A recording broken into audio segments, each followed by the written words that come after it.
Breckie from Breckie Writes, this is Breckie Reads, and this is my June TBR. So it's not quite the end of May, but I have been totally swamped at work, so I wanted to go ahead and get my June TBR filmed, basically so I didn't forget about it and it come out like in the middle of June. Because this is a TBR video, we have the TBR Jar challenge to take care of.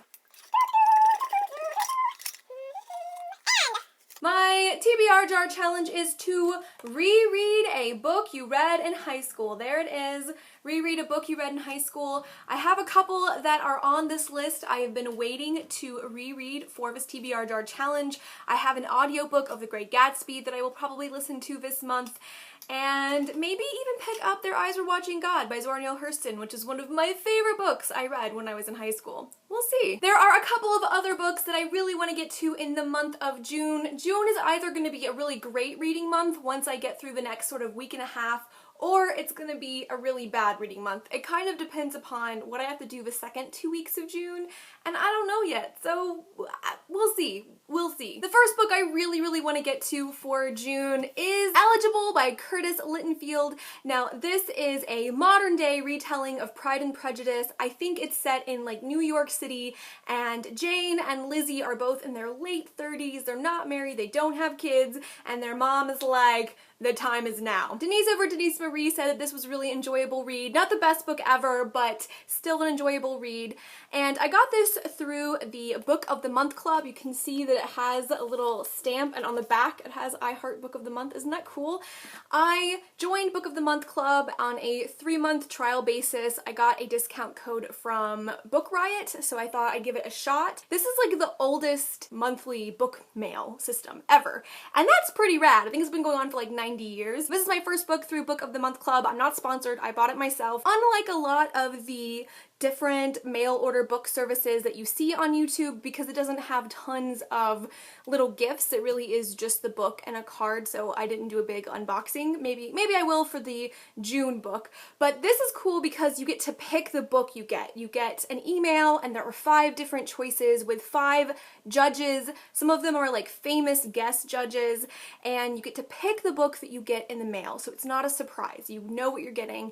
And if you want to, you can add a second book for only $10 more, which is nice for a brand new hardback. And yeah, I'm excited, and this is one that I got in May, and I really want to read in the month of June. I just think this will be a fun read and will be great for the summer. Alright, the next set of books I want to read are a trilogy that I have been eyeing on my shelves since they came in the mail, and that is the Girl of Fire and Thorns trilogy. This is by Ray Carson, and I heard about this trilogy from Sam from Thoughts on Tomes, and she loves this trilogy.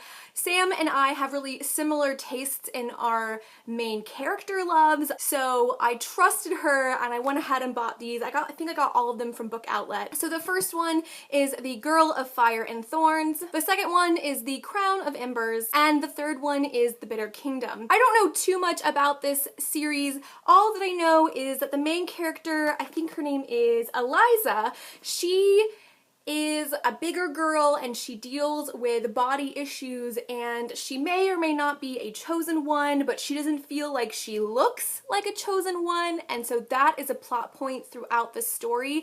I think she is born with like a jewel in her body that may or may not indicate that she has magic, and that just seems like a really interesting twist on the chosen one trope, especially since it talks about different bodies, and I think that's really important to have that kind of representation in YA literature. Another reason I want to pick up this trilogy is that the fantasy world in which this takes place is based on Latino and Hispanic culture rather than like a quasi-medieval Europe. It's strongly Latino and Hispanic in the cultural world that is created, and I have never seen that before, so I'm excited to see how that world translates as a fantasy kingdom, and I will let you know. So the hope is to get through this trilogy by the end of June. And the final book that I definitely want to get to by the end of June is Salt and Storm by Kendall Kulper.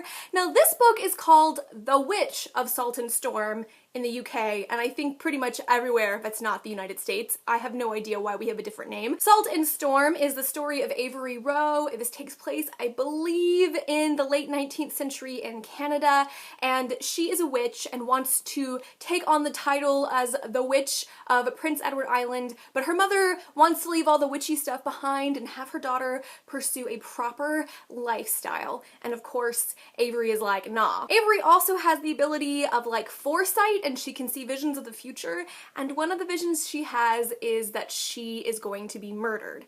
So she has to try to figure out what's going on in time to try to save her life. She meets a whaler, like a guy who works on ships that hunt whales back in this time period, and they, I think, fall in love while trying to unravel the mystery of how she may or may not be murdered.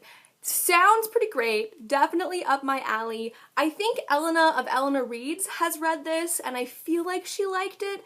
I don't remember, but I do know that she has it, even if she hasn't read it. I've seen her haul it. I definitely want to get to this before the end of June. This seems like the kind of book that'll be right in my wheelhouse. I love witches, I love historical fiction, so why wouldn't I love this? I mean, really. So that's it. Those are the 5 books I definitely want to get to in the month of June. My TBRs generally are like roadmaps for the month of reading. I may or may not even make those stops, but they're there. They're hopeful. So we will see. I could change my mind. I'm definitely a mood reader. I've been in a bit of a book slump, so hopefully I'll get my gears going in June. If you have any suggestions for good summary reads that I should check out, please leave them in the comments.